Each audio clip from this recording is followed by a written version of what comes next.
So, if you're watching on YouTube right now, you're getting a look at it now. These Detroit Rams shout out to John Yu T-shirts, and I know they're flying off the shelves, and I know they're popular, and I guess I just don't understand. I do get the Matthew Stafford rooting for our guy to go get a Super Bowl, just like we did with Justin Verlander. And you know, I think a lot of people were rooting for Ndamukong Suh as well when he won the Super Bowl. I don't know, it's kind of a nice thing. Not like this. Not like this, but maybe like Kirk Gibson when he went to the Dodgers or something. I don't friggin' know. Yeah. But this is not a city of Detroit thing. There will be no parade down Woodward. There will be no donning of the Rams jersey, the Stafford jersey, on the spirit of Detroit. And I guess what I'm trying to say. I guess what I'm trying to say. Don't bet against that.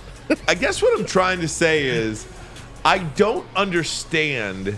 I don't know anybody, I feel like, in my personal life that considers this a Detroit Super Bowl. Yeah, I'd be hard pressed to find him as well. I mean, I see this. First of all, shout out to John Yu. That's Pro Sports Shout out Zone. to John Yu, that's for where I sure. get a lot of my gear from. In fact, I got this hat from there. Check that out. That's the new Detroit Old English D. It's font's a little larger.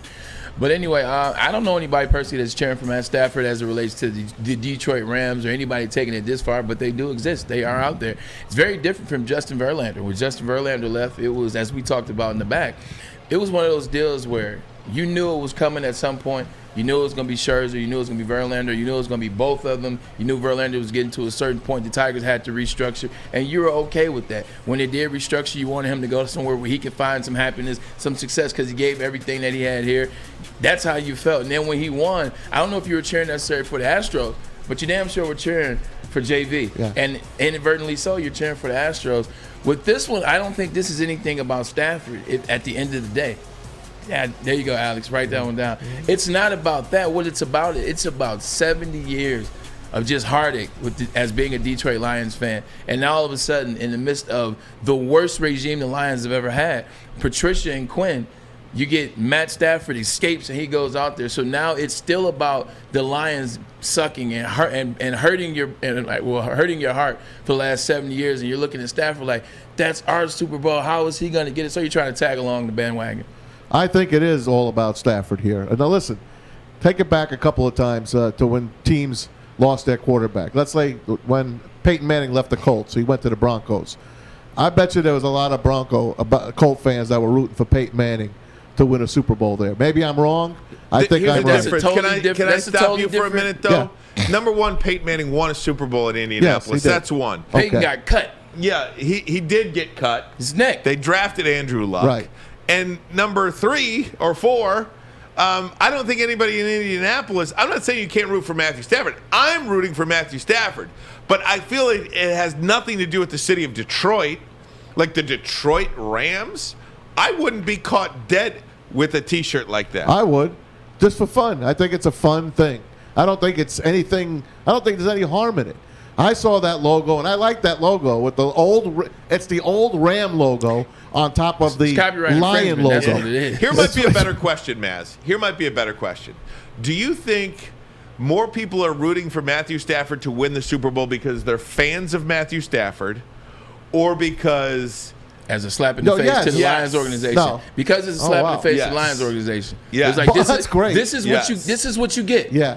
For years of not signing Ndamukong Suh, not making a smart move, not putting a running game behind him, not giving him a left tackle and a right tackle. For years of negligence, this is what you get. Can I say yes to both of those? Yes. Sure. Because that's me. Yeah. That's me. I think people are going all in on this Matthew Stafford situation because I believe that Justin Verlander was more beloved than Matthew Stafford is. I really do. And maybe because of the team success that Verlander has. But I think this Matthew Stafford situation, and Sam, I know you want to get in, is because it is a total slap in the face to the Detroit Lions organization. I got something to say, but I want to hear what you got to say first, Sam.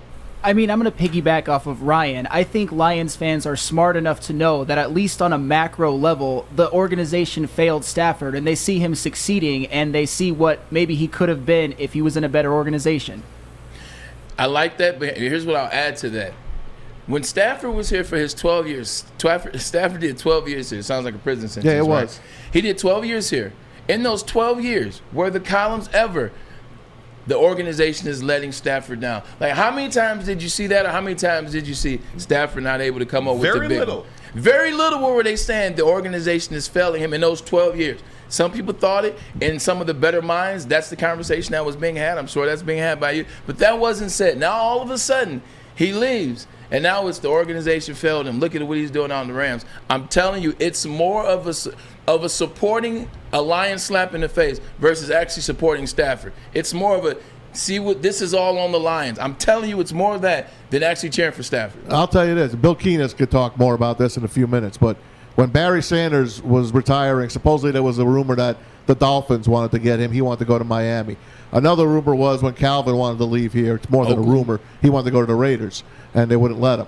This time, this regime let Matthew Stafford leave and go somewhere. If those other two players had left as well, they would have won Super Bowls as well.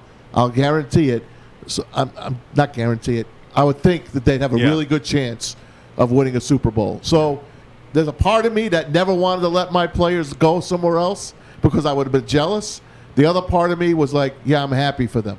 So I'm right in the middle on Matthew. Yeah, I want everyone to know what the Lions have done to us for the past 65 years. If he wins the Super Bowl, everyone can say, see, that's what happens. And Calvin Johnson pretty much said the same thing. I don't know if you heard his comments earlier in the week, but he talked about how what people of the city of Detroit, what are you doing? This isn't your Super Bowl. We don't have one here. And it's pretty much because... Yeah, we do. It's the draft.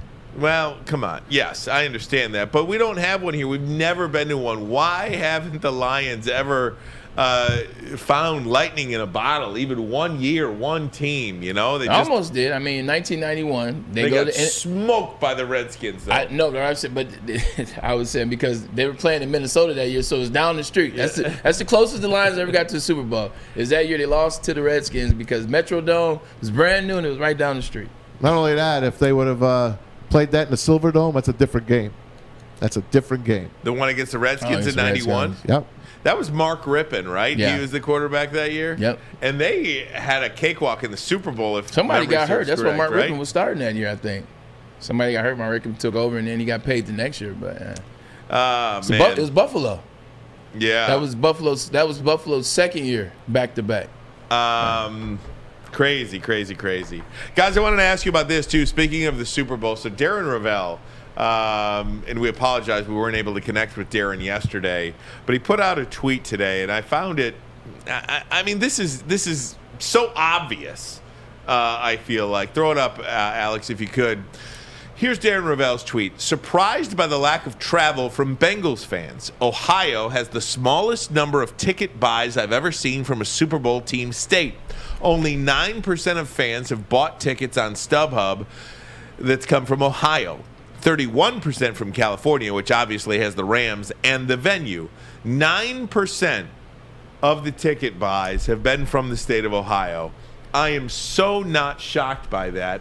In fact, I am more saddened than shocked, Braylon, because this is a clear indication that the Super Bowl has long priced out the average Joe. And I can't wait to ask Bill Keenest is obviously you look at that, of course. Like look at what the average income in Ohio is versus the average income in California. There's a big difference there, and it's a different tax bracket.